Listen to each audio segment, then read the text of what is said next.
this is Ernest from theartofbeinghuman.com with an input on how to do self-inquiry and the work of Byron Katie. As you know, a common rule of thumb in the work is to find at least 3 examples for each turnaround. But do you always have to? The short answer is no, you don't. The goal of the turnarounds is not to hit a quota of examples.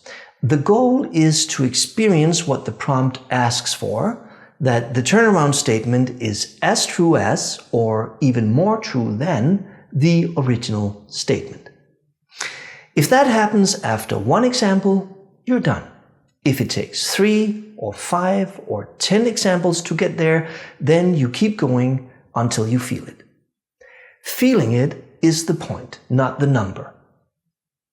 As an instruction, when you're starting out in the work, having a number is helpful. It's a good place to start.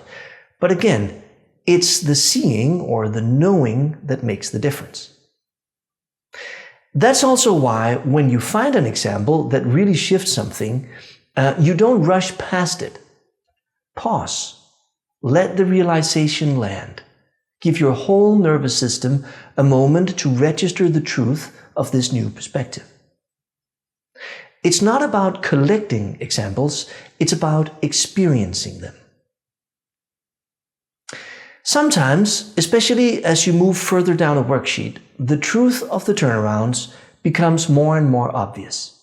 By the time you reach the last few statements, your mind has already loosened its grip on the original story so much that at that point, you might look at the turnaround and just know it's true. You might even laugh. You don't even need any examples. And if that's the case, all good. Move on until you find a belief that still has some Velcro for you. On the other hand, if you're having a hard time finding more than 1 example, it's often because the one you found is too broad. For example, let's say that your original belief was, he is not interested in me, and the turnaround is, he is interested in me. Now you might find one high-level example, like, whenever he is interested in me, whenever we meet, he asks about my life. That's useful, but it's abstract. Instead, break it down into specific moments. He is interested in me. Last Tuesday, he asked about my work meeting. He is interested in me. The week before that, he asked how my dentist appointment went. And the last time we had coffee, he asked why I didn't order my usual drink. These are 3 examples instead of 1, and they land much more deeply because they are specific and concrete. Instead of just being, he's interested in my life or he asks about my life, your nervous system gets to remember and experience these specific examples. The more specific the example, the more impact it has on our nervous system. Now, what if you really can't find any examples? There are a few ways to work with this, but for now, I'll just say this. First, give it an honest try. Often the key is to take a little more time, to just sit with the turnaround and let your mind open up to the possibilities. But if you've tried and nothing is coming, be gentle with yourself. Just move on.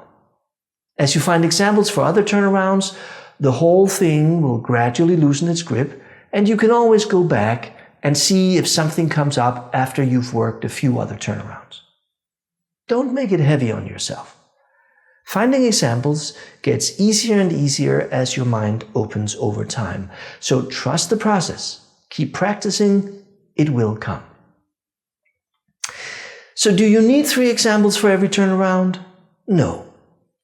If 1 example is enough to clearly shift something in you, you're done. If you're struggling to see the truth of the turnaround, keep going until you feel it. And if you can't find more examples, check if your thinking is too broad. Go specific instead. And finally, if nothing comes, move on. It'll become easier as your mind opens. So next time you work with a turnaround, try some of these approaches and see what happens. And if you'd like to go deeper with self-inquiry, you can find a bunch of free resources on my website, along with online courses, books, videos, podcasts, and more. Just visit theartofbeinghuman.com and check out what's there.